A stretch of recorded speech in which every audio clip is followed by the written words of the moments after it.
नमस्कार, मैं हूं अमित और आप सभी लोगों का आपके अपने चैनल अमित जी सेंटर में स्वागत करता हूं। दोस्तों, आज की इस वीडियो में हम पढ़ेंगे सामान्य विज्ञान के अति महत्वपूर्ण 100 क्वेश्चंस को। सो इस वीडियो मेरे साथ बने रहिएगा। इसका पीडीएफ मैं टेलीग्राम चैनल पे अपलोड कर दूंगा। सो आप लोग टेलीग्राम चैनल को भी ज्वाइन कर सकते हैं, ठीक है। उसका लिंक मैं डिस्क्रिप्शन में दे दूंगा।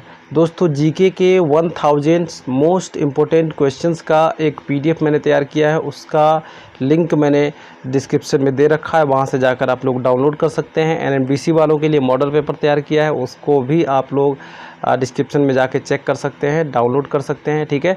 और वीडियो शुरू करने से पहले आप लोगों से मेरी एक रिक्वेस्ट है कि चैनल को अभी तक आपने सब्सक्राइब नहीं किया है तो चैनल को सब्सक्राइब कर लीजिएगा, नोटिफिकेशन बेल को भी प्रेस कर दीजिएगा और वीडियो अच्छी लगे तो वीडियो को लाइक भी कर दीजिएगा और दोस्तों में ज़्यादा से ज़्यादा शेयर कर दीजिएगा।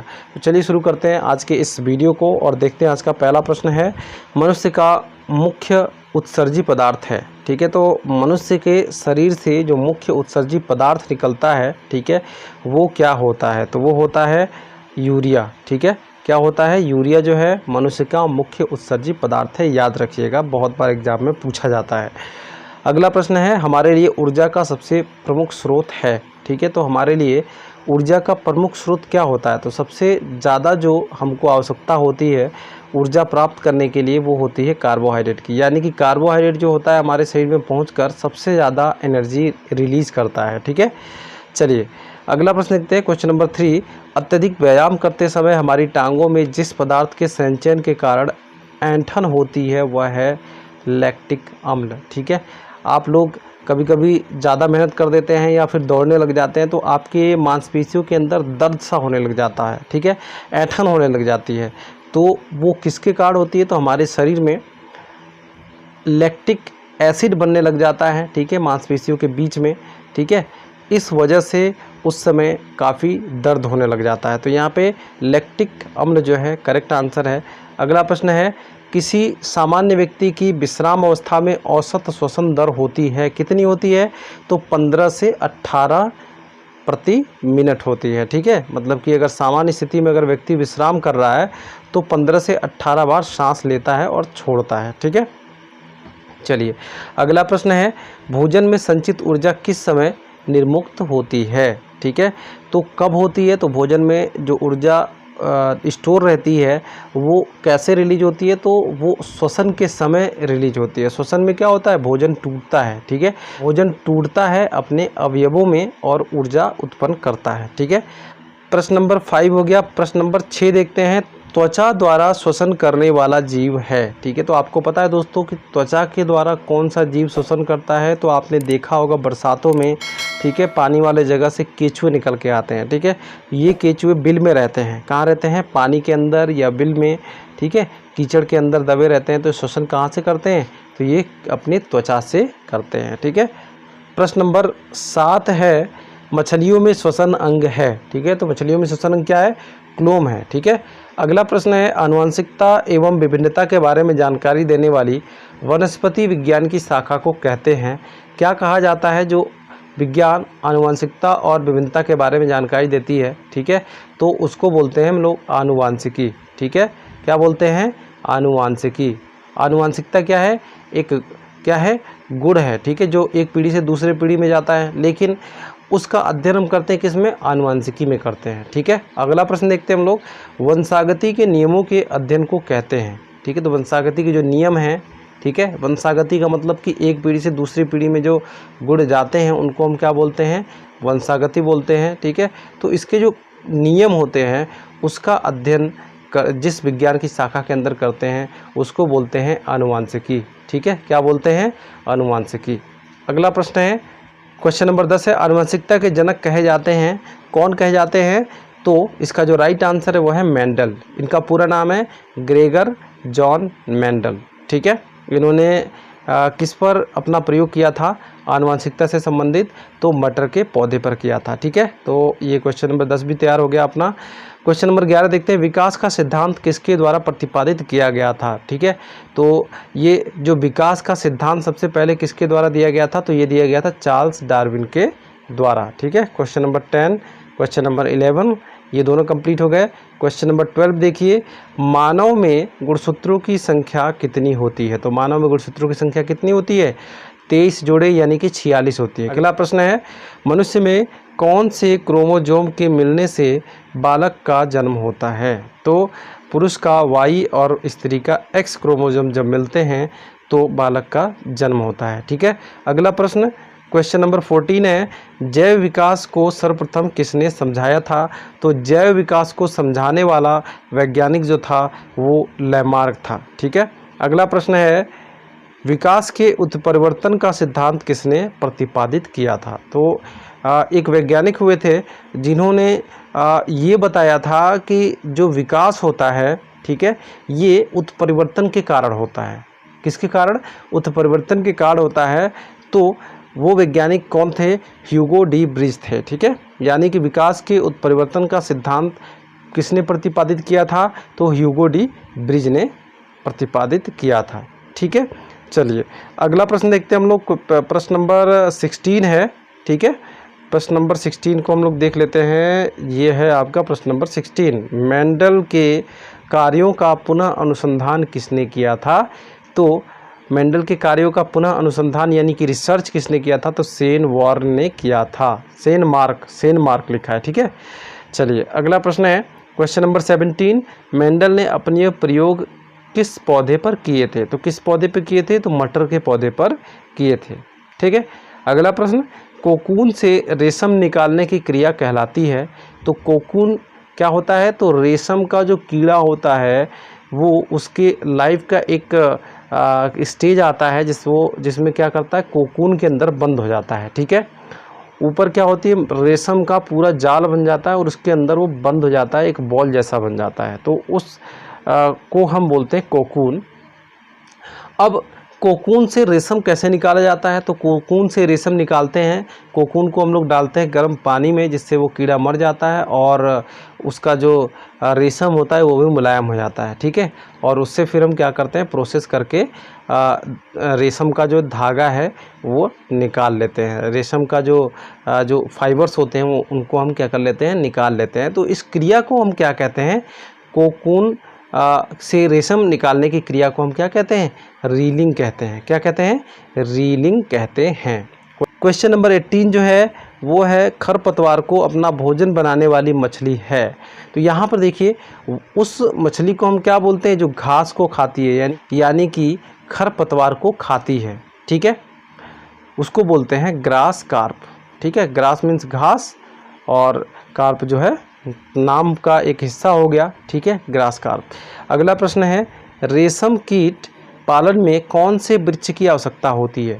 तो रेशम कीट पालन को आपने कई बार पढ़ा होगा। ठीक है। उसमें किस पेड़ की आवश्यकता होती है, किस वृक्ष की आवश्यकता होती है? तो उसमें वृक्ष की आवश्यकता होती है सहतूत की। किसकी? सहतूत की आवश्यकता होती है। उसके पत्तों को ये जो रेशम के कीड़े होते हैं उनको खाते हैं। ठीक है। और अपना जीवन चक्र पूरा करते हैं। उनके जीवन चक्र का हिस्सा होता है कोकून बनना। ठीक है। चलिए अगला प्रश्न है, रेशम है, रेशम क्या है? ठीक है। तो रेशम क्या है? एक प्रोटीन से बना उत्पाद है। क्या है? प्रोटीन से बना उत्पाद है रेशम। अगला प्रश्न देखते हैं हम लोग। अगला प्रश्न है नंबर 21 है, कैटरपिलर है, यानी कि पूछा गया है कि कैटरपिलर क्या है। ठीक है। तो कैटरपिलर जो है एक लार्वा है। क्या है? एक लार्वा है। ठीक है। अगला प्रश्न देखते हैं, नायलॉन क्या है? तो नायलॉन क्या है? पॉलीएमाइड है। ठीक है। ये भी एक रेशा है। क्या है? ये भी एक रेशा है, पॉलीएमाइड से बना हुआ। क्वेश्चन नंबर 23 देखते हैं, नायलॉन बनाने में प्रयुक्त एक कच्चा पदार्थ है। ठीक है। वो क्या है? एडिपिक अम्ल है। क्या है? एडिपिक अम्ल है, याद रखिएगा। क्वेश्चन नंबर 24, पाचन क्रिया में प्रोटीन किस पदार्थ में बदल जाते हैं? तो जब हम भोजन को खाते हैं तो हमारे शरीर में प्रोटीन भी पहुंचता है। तो प्रोटीन का जब पाचन होता है तो वो किस में टूट के कन्वर्ट हो जाते हैं? तो वो अपने सरल अवयवों में टूट जाते हैं। ठीक है। अमीनो एसिड्स में बदल जाते हैं। ठीक है। चलिए अगला प्रश्न देखते हैं, आहार नाल में स्टार्च के पाचन में अंतिम उत्पाद क्या बनता है? तो स्टार्च का जब पाचन होता है हमारे बॉडी के अंदर तो अंतिम उत्पाद क्या बनता है? तो वो बनता है माल्टोज। क्या बनता है? माल्टोज जो है अंतिम उत्पाद बनता है। अगला प्रश्न है, मनुष्य का वृक्क यानी कि किडनी एक तंत्र है, एक तंत्र का भाग है जो संबंधित है, ठीक है। तो किडनी किस तंत्र का भाग है, ठीक है, तो वो किससे संबंधित है? तो हमारा जो किडनी है ना, ये उत्सर्जन से संबंधित है। किससे? उत्सर्जन से। हमारे बॉडी में जो यूरिया बनता है और भी टॉक्सिक पदार्थ जो बनते हैं उनको क्या करता है किडनी? छान कर निस्यंदन प्रक्रिया के द्वारा उनको शरीर से बाहर निकाल देता है, उत्सर्जन कर देता है, ठीक है। चलिए अगला प्रश्न देखते हैं, पादप में जाइलम उत्तरदायी है। तो पौधों में जाइलम और फ्लोएम आपने पढ़ा होगा, ठीक है, जाइलम और फ्लोएम होते हैं, ठीक है। तो यहाँ पर पूछा है जाइलम उत्तरदायी है, किसके लिए उत्तरदायी है? तो जल के संवहन के लिए, ट्रांसपोर्टेशन ऑफ वाटर के लिए। किसके लिए? ट्रांसपोर्टेशन ऑफ वाटर के लिए उत्तरदायी होता है। और फ्लोएम किसके लिए उत्तरदायी होता है? तो फ्लोएम जो है वो भोजन के संवहन के लिए यानी कि ट्रांसपोर्टेशन ऑफ फूड के लिए इम्पोर्टेंट होता है, ठीक है। चलिए 29 नंबर देखते हैं, मनुष्य की लार में पाए जाने वाला एंजाइम है। तो मनुष्य की लार में कौन सा एंजाइम पाया जाता है? तो वो पाया जाता है टाइलिन, ठीक है। क्या पाया जाता है? टाइलिन एंजाइम पाया जाता है। अगला प्रश्न है, जो जंतु अपना भोजन सड़े गले पदार्थों से प्राप्त करते हैं वे कहलाते हैं। तो आपने ऐसे जंतुओं को देखा होगा जो सड़े गले जंतुओं को या सड़े गले पदार्थों के ऊपर अपना जीवन यापन करते हैं, उनको हम क्या बोलते हैं? मृतजीवी बोलते हैं। क्या बोलते हैं? मृतजीवी उन जीवों को बोलते हैं। अगला प्रश्न है, प्रकाश संश्लेषण की क्रिया में निकलता है। तो प्रकाश संश्लेषण की क्रिया में क्या निकलता है? तो ऑक्सीजन गैस निकलता है, ठीक है। अगला प्रश्न, प्रकाश संश्लेषण में ऑक्सीजन की उत्पत्ति किससे होती है? तो प्रकाश संश्लेषण में ऑक्सीजन की उत्पत्ति किससे होती है? तो जल से होती है, H2O से होती है। किससे होती है? H2O से होती है। अगला प्रश्न, मनुष्य में गैसों का आदान प्रदान होता है, ठीक है। तो मनुष्य के अंदर गैस जब जाती है, हम लोग श्वसन नासा छिद्र से जब गैसों को अंदर लेते हैं तो हमारे कहाँ जाती है? फेफड़ों में जाती है। और फेफड़ों में क्या पाया जाता है? फुफ्फुस पाए जाते हैं, ठीक है। वो क्या करते हैं? हमारे शरीर में गैसों का आदान प्रदान करते हैं, ठीक है। चलिए अगला प्रश्न देखते हैं हम लोग, प्रश्न नंबर 33 है, वायु का वातावरण से फुफ्फुस तक जाने का उचित क्रम है। तो इसका जो राइट आंसर है वो है नासा छिद्र, कंठ, श्वास नली और वायु कोश। यानी कि सबसे पहले नासा छिद्र से ऑक्सीजन या फिर कह सकते हैं गैस जो है, वातावरण की जो गैस है हमारे नासा छिद्र से होते हुए कंठ में जाती है, कंठ से फिर श्वास नली में और श्वास नली से फिर हमारे वायु कोशों में प्रवेश कर जाती है जो कि फेफड़े में पाया जाता है, ठीक है। चलिए अगला प्रश्न देखते हैं, जीवधारियों द्वारा नाइट्रोजन युक्त पदार्थों का शरीर से बाहर निकाला जाना कहलाता है, ठीक है। क्या कहलाता है? तो उत्सर्जन कहलाता है, ठीक है। नाइट्रोजन युक्त पदार्थ हमारे शरीर से क्या निकलता है? तो यूरिया निकलता है। क्या निकलता है? यूरिया निकलता है। हमारे शरीर के अंदर जो उत्सर्जी पदार्थ है सबसे अधिक बनने वाला वो क्या है? यूरिया है, ठीक है। तो बाहर निकालने की क्रिया को हम क्या कहते हैं? उत्सर्जन कहते हैं। किसको? तो नाइट्रोजन युक्त पदार्थों को, ठीक है। अगला प्रश्न, रेशम की खोज कहाँ हुई थी, ठीक है। तो रेशम की खोज सबसे पहले कहाँ हुई थी? तो चीन में हुई थी, ठीक है। अगला प्रश्न देखते हैं, रेशम कीट का पालन क्या कहलाता है? तो रेशम कीट का पालन सेरीकल्चर कहलाता है। भेड़ों की मारवाड़ी नस्ल कहाँ पाई जाती है, ठीक है। तो भेड़ों की जो मारवाड़ी नस्ल जो है वो पाई जाती है गुजरात में। अगला प्रश्न, घड़ी साज घड़ी के छोटे पुर्जों को देखने के लिए किसका उपयोग करता है, ठीक है। तो आपने देखा होगा कि वो एक आँख के सामने लेंस लगाता है और घड़ी के पुर्जों को बहुत बारीकी से देखता है, ठीक है, लेंस लगा के। तो वो कौन सा लेंस होता है? तो उत्तल लेंस होता है। अगला प्रश्न देखते हैं, प्रकाश का वेग न्यूनतम होता है। तो प्रकाश की जो वेग है, स्पीड है, वो सबसे कम कहाँ पर होती है? तो वो सबसे कम कांच में होती है। अगला प्रश्न देखते हैं, और सबसे अधिक कहाँ पे होती है? तो वो निर्वात में होती है, ठीक है। चलिए अगला प्रश्न है, मायोपिया पीड़ित व्यक्ति का निवारण है। तो मायोपिया पीड़ित व्यक्ति का जो निवारण है वो क्या है? अवतल लेंस है, ठीक है। अगला प्रश्न, सूक्ष्म कीटाणुओं को देखने के लिए हम प्रयुक्त करते हैं उत्तल लेंस। क्या करते हैं? उत्तल लेंस का प्रयोग करते हैं जब हम सूक्ष्म जीवाणुओं को हमें देखना होता है या सूक्ष्म कीटाणुओं को हमें देखना होता है। ठीक है, चलिए अगला प्रश्न देखते हैं। किसी व्यक्ति के जरा दृष्टि दोष को दूर करने के लिए किया जाता है किसका प्रयोग? तो अवतल लेंस तथा उत्तल लेंस का संयुक्त लेंस बनाकर, ठीक है, क्या दोनों को मिलाकर एक संयुक्त लेंस बनाते हैं, उसका प्रयोग हम करते हैं। ठीक है, चलिए अगला प्रश्न देखते हैं। दूरबीन का आविष्कार किसने किया था? तो दूरबीन का आविष्कार किया था गैलीलियो ने। ठीक है, काफ़ी प्राचीन समय में। निकट दृष्टि से पीड़ित व्यक्ति के चश्मे में प्रयोग किया जाता है क्या? समतल लेंस का। ठीक है, अगला प्रश्न। मोटर कार में पश्च दृश्य के लिए यानी पीछे का दृश्य देखने के लिए, पीछे का सीन देखने के लिए कौन सा दर्पण प्रयुक्त किया जाता है, यानी कि ऑब्जेक्ट मिरर कौन सा होता है? तो उसके अंदर कौन सा दर्पण प्रयोग करते हैं हम लोग? तो उत्तल दर्पण प्रयोग करते हैं। अगला प्रश्न। अस्त होते समय सूर्य लाल दिखाई देता है क्यों? तो सूर्य का लाल दिखाई देने का जो कारण है वो है सूर्य के प्रकीर्णन के कारण, प्रकीर्णन के कारण। किसके कारण? प्रकीर्णन के कारण। अगला प्रश्न है समुद्र का रंग नीला प्रतीत क्यों होता है? तो इसका राइट आंसर है प्रकाश के परावर्तन तथा जल के द्वारा प्रकाश के प्रकीर्णन के कारण। ठीक है, अगला प्रश्न है डायरेक्टर किसका मात्रक है? तो यहाँ पर जो सही शब्द होगा डायरेक्टर नहीं होगा, यहाँ पे डायप्टर होगा। तो डायप्टर किसका मात्रक होता है? तो लेंस की शक्ति का मात्रक होता है। ठीक है, अगला प्रश्न है साबुन के बुलबुले का रंगीन दिखाई देने का कारण क्या होता है? तो प्रकाश का व्यतिकरण होता है। ठीक है, अगला प्रश्न। प्रकाश का वेग सर्वाधिक होता है कहाँ पर? तो निर्वात में। इससे पहले भी मैंने अभी बता दिया था आपको। हैजा तथा क्षय रोग किससे होता है? तो किसके कारण होता है? बैक्टीरिया वायरस के कारण। तो किसके कारण होता है? बैक्टीरिया के कारण, यानी कि जीवाणुओं के कारण होता है। ठीक है, अगला प्रश्न। मलेरिया रोग उत्पन्न करने वाला कारक है। ठीक है, तो मलेरिया रोग किसके कारण से उत्पन्न होता है? तो प्रोटोजोआ के कारण। अब आप कहेंगे कि मलेरिया रोग तो मच्छर के काटने से होता है। तो जी हाँ, मच्छर के काटने से होता है, लेकिन मच्छर जब काटता है तो उसके जो चूसक होते हैं उसके द्वारा वो क्या होता है? प्रोटोजोआ जो है हमारे शरीर में पहुंच जाता है और वो प्रोटोजोआ जो है हमको मलेरिया उत्पन्न कर देता है। ठीक है, अब समझ में आया? चलिए अगला प्रश्न देखते हैं। रूपांतरित एंटीबायोटिक प्राप्त करने की तकनीक है। तो रूपांतरित एंटीबायोटिक प्राप्त करने की जो तकनीक है वो है आनुवांशिक अभियांत्रिकी, यानी कि जेनेटिक इंजीनियरिंग से। ठीक है, चलिए अगला प्रश्न देखते हैं। विटामिन सी का प्रमुख स्रोत क्या है? तो विटामिन सी का प्रमुख स्रोत है नींबू और संतरा, और ठीक है आंवला भी इसका एक प्रमुख स्रोत है। ठीक है, आंवला भी याद रखना, नींबू और संतरा तो है ही है। ठीक है, चलिए अगला प्रश्न देखते हैं।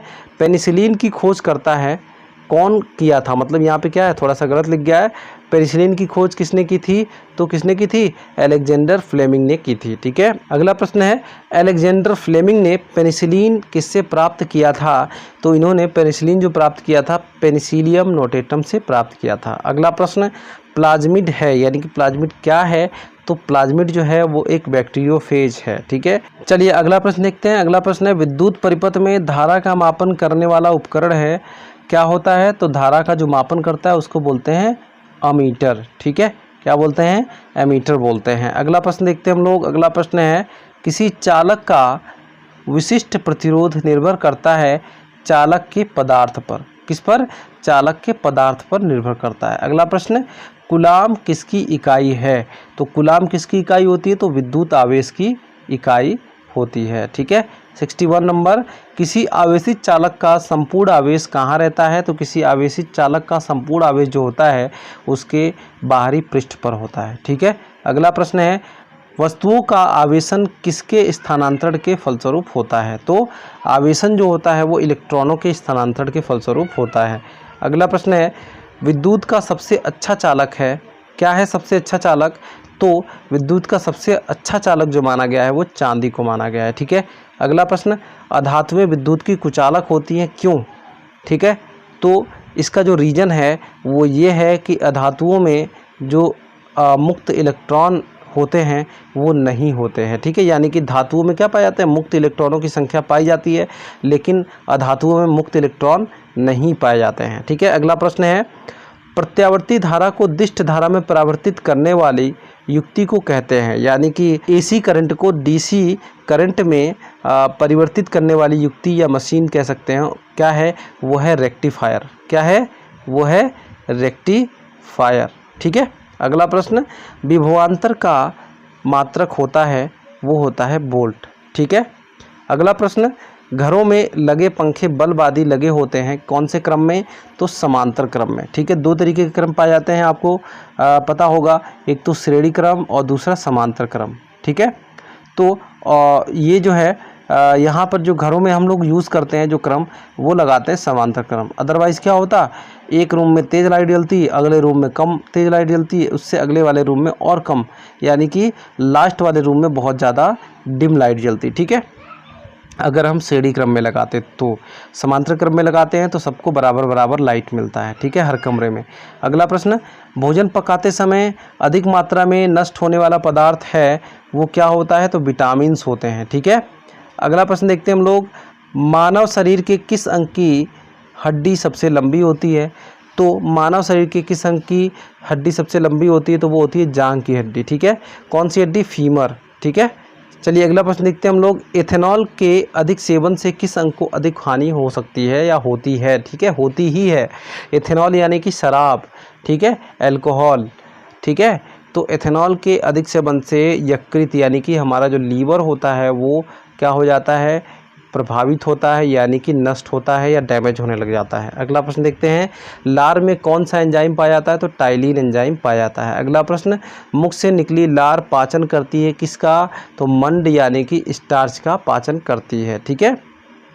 अगला प्रश्न है, सेरेब्रम किससे संबंधित है? तो सेरेब्रम जो है हमारे मस्तिष्क से संबंधित है। किससे संबंधित है? मस्तिष्क से संबंधित है। अगला प्रश्न, मनुष्य के मस्तिष्क का सबसे बड़ा भाग है, तो वो है प्रमस्तिष्क। क्या है? प्रमस्तिष्क है। अगला प्रश्न, मधुमेह के उपचार हेतु प्रयुक्त हार्मोन इंसुलिन का आविष्कार किसने किया था? तो इसका जो राइट आंसर है FG बेंटिंग ने किया था। अगला प्रश्न, हमारे शरीर में मूत्र का निर्माण करने वाला अंग है, वो क्या है? तो वो है किडनी। ठीक है। इस प्रश्न को थोड़ा सा करेक्ट कर लीजिएगा। हमारे शरीर में मूत्र का निर्माण करने वाला अंग क्या है? तो वो किडनी है। ठीक है। अगला प्रश्न देखते हैं, अमीटर का प्रतिरोध होता है, तो एमीटर का प्रतिरोध कितना होता है? तो शून्य होता है। क्या होता है? शून्य होता है, या फिर कह सकते हैं नगण्य होता है। अगला प्रश्न है, कौन से रंग का तरंगदैर्ध्य सबसे अधिक होता है? तो इसका राइट आंसर है लाल। ठीक है। अगला प्रश्न है, ब्लैक होल का सिद्धांत किसके द्वारा दिया गया था? तो इसका जो राइट आंसर है S चंद्रशेखर के द्वारा दिया गया था। अगला प्रश्न, स्थिर पानी में मिट्टी का तेल डालने पर मच्छर कम होते हैं क्योंकि यह लार्वा के सांस में बाधा डालता है। ठीक है, इसमें सांस लेने में बाधा डालता है, जिसकी वजह से वो मर जाते हैं। ठीक है। अगला प्रश्न, एनीमिया रोग किसकी कमी से होता है? तो आयरन की कमी से होता है, जिसको हम लोहा भी बोलते हैं। ठीक है। आयरन की कमी से एनीमिया रोग होता है। अगला प्रश्न है, एसिड बदलता है किसको? तो नीले लिटमस को लाल में। ठीक है। नीला लिटमस अगर हम एसिड में डुबाएंगे तो वो जो लिटमस पेपर है वो लाल रंग का हो जाता है। ठीक है। अगला प्रश्न, कार्बन का शुद्धतम रूप कौन सा है? तो कार्बन का जो शुद्धतम रूप है वो है हीरा। रेक्टिफायर का प्रयोग किया जाता है किस में किया जाता है? तो AC को DC में बदलने के लिए किया जाता है। किसमें? AC को DC में बदलने के लिए किया जाता है। अगला प्रश्न, किसी मानव का आँख जो है, आँख की रेटिना पर बना प्रतिबिंब होता है, कैसा होता है? वास्तविक एवं उल्टा होता है। कैसा होता है? वास्तविक एवं उल्टा होता है। अगला प्रश्न देखते हैं हम लोग, 86 नंबर प्रश्न है, कौन सी गैस का आवरण सूर्य से निकली पराबैंगनी विकिरण को अवशोषित करता है? तो इसका राइट आंसर है ओजोन गैस का जो आवरण है वो सूर्य से निकलने वाली या सूर्य से आने वाली पराबैंगनी किरणें होती हैं उनको अवशोषित करता है। ठीक है। चलिए अगला प्रश्न देखते हैं, किस रेडियोधर्मी तत्व का भारत में विशाल भंडार पाया जाता है? तो वो पाया जाता है थोरियम का। किसका? थोरियम का। अगला प्रश्न, रतौंधी रोग किस विटामिन की कमी से होता है? तो रतौंधी रोग विटामिन A की कमी से होता है। ठीक है। और इसको दूर करने के लिए हमें हरी साग सब्जी पालक वगैरह खाना पड़ता है। ठीक है। अगला प्रश्न है, किस अम्ल का उपयोग सीसा संचायक बैटरी में किया जाता है? तो सीसा संचायक बैटरी में सल्फ्यूरिक अम्ल का यानी कि तेजाब का प्रयोग किया जाता है। अगला प्रश्न, शरीर में हीमोग्लोबिन का क्या कार्य है? तो शरीर के अंदर हीमोग्लोबिन का कार्य होता है ट्रांसपोर्टेशन ऑफ ऑक्सीजन, यानी कि ऑक्सीजन का परिवहन कर रहा। ठीक है। अगला प्रश्न है, विद्युत चुंबक के रूप में सामान्यतः किस धातु का उपयोग किया जाता है? तो विद्युत चुंबक के रूप में नरम लोहा का प्रयोग किया जाता है। ठीक है। अगला प्रश्न देखते हैं, यूरिया में नाइट्रोजन की कितनी मात्रा होती है? तो आपने, अगर आप किसान के घर से होंगे तो आप लोगों ने, या फिर आप लोग खेतीबाड़ी करते होंगे तो आप लोग जब यूरिया का कट्टा लेके आते हैं, ठीक है, यूरिया का बोरी लेके आते हैं, ये बैग लेके आते हैं, तो उस पर यूरिया का परसेंटेज लिखा होता है। ठीक है। यूरिया में नाइट्रोजन का परसेंटेज लिखा होता है, कितना होता है? तो यूरिया में नाइट्रोजन की जो परसेंटेज है वो 46% है। ठीक है। अगला प्रश्न, विज्ञान की शाखा एनाटॉमी के अंतर्गत किसका अध्ययन किया जाता है? तो विज्ञान के शाखा एनाटॉमी के अंतर्गत हम प्राणी एवं पौधों की जो शारीरिक संरचना है, आंतरिक संरचना है, उसका अध्ययन करते हैं। ठीक है। अगला प्रश्न देखते हैं, वायुमंडल में बादलों के तैरने का क्या कारण है? तो बादलों का जो घनत्व होता है वो कम होता है। ठीक है। इसलिए वायुमंडल में ये बादल तैरने लग जाते हैं। ठीक है। अगला प्रश्न है, नॉन स्टिक रसोई के बर्तन पर किसकी परत होती है? तो वो होती है टेफ्लॉन की। याद रखिएगा। लाफिंग गैस का रासायनिक नाम क्या है? तो ये काफ़ी इंपॉर्टेंट प्रश्न है। तो लाफिंग गैस का जो रासायनिक नाम है वो है नाइट्रस ऑक्साइड। अगला प्रश्न देखते हैं, अम्ल का स्वाद कैसा होता है? ठीक है। तो आप लोग नींबू वगैरह खाते हो ना, संतरा वगैरह, तो उसके अंदर जो है एसिड पाया जाता है। ठीक है। लेकिन वो क्या होता है? कार्बनिक एसिड होता है, जिसको हम खा सकते हैं। ठीक है। अब आप कहेंगे कि बैटरी वाला, जो बैटरी के अंदर जो अम्ल पड़ा होता है उसको हम क्यों नहीं खा सकते हैं? तो वो क्या होता है? प्रबल अम्ल होता है, और उसको हम बोलते हैं अकार्बनिक अम्ल, इनऑर्गेनिक एसिड होता है। वो काफ़ी ज़्यादा हानिकारक होता है, जो कि हमारी त्वचा को काफ़ी ज़्यादा नुकसान पहुंचा देता है। ठीक है। लेकिन जो ऑर्गेनिक अम्ल होता है, ये इसको हम आसानी से पचा सकते हैं अपने बॉडी के अंदर। ठीक है। तो हमारे नींबू है, संतरा है, या फिर खट्टी चीज़ों में क्या पाया जाता है? तो ये अम्ल पाया जाता है। लेकिन कौन सा अम्ल होता है? पाचन योग्य अम्ल होता है, ऑर्गेनिक अम्ल होता है, कार्बनिक अम्ल होता है। ठीक है। चलिए अगला प्रश्न देखते हैं, सूर्य में नाभिकीय ईंधन क्या है? तो सूर्य में नाभिकीय ईंधन जो है वो है हीलियम। ठीक है। हीलियम जो है सूर्य का जो है एक, क्या कह सकते हैं, ईंधन है। ठीक है। इसके जलने से क्या होता है? ये जो है काफ़ी ज़्यादा एनर्जी उत्पन्न करता है। ठीक है। चलिए अगला प्रश्न देखते हैं, मानव शरीर में सबसे ज़्यादा पाए जाने वाला तत्व कौन सा है? तो मानव शरीर के अंदर सबसे अधिक जो तत्व पाया जाता है वो है ऑक्सीजन। ठीक है। चलिए अगला प्रश्न देखते हैं। अगला प्रश्न है, दूरदृष्टि दोष से पीड़ित व्यक्ति की स्पष्ट दृष्टि की न्यूनतम दूरी है कितनी होती है? तो 25 सेंटीमीटर होती है। ठीक है। तो दोस्तों उम्मीद करता हूं कि ये वीडियो आप सभी लोगों के लिए बहुत ही हेल्पफुल साबित होगा और आप लोगों के एग्ज़ाम की तैयारी में काफ़ी मददगार साबित होगा। वीडियो अच्छी लगी हो तो वीडियो को लाइक करिएगा, और चैनल को अभी तक सब्सक्राइब नहीं किए हैं तो इस तरीके की वीडियोस को पाने के लिए चैनल को सब्सक्राइब कर लीजिएगा, नोटिफिकेशन बेल को भी प्रेस कर दीजिएगा। और साथ ही साथ आप लोगों से एक रिक्वेस्ट है कि स्वस्थ रहिए, मस्त रहिए और अपने तैयारी में व्यस्त रहिए। चलिए मिलते हैं अगले वीडियो में, तब तक के लिए जय हिंद।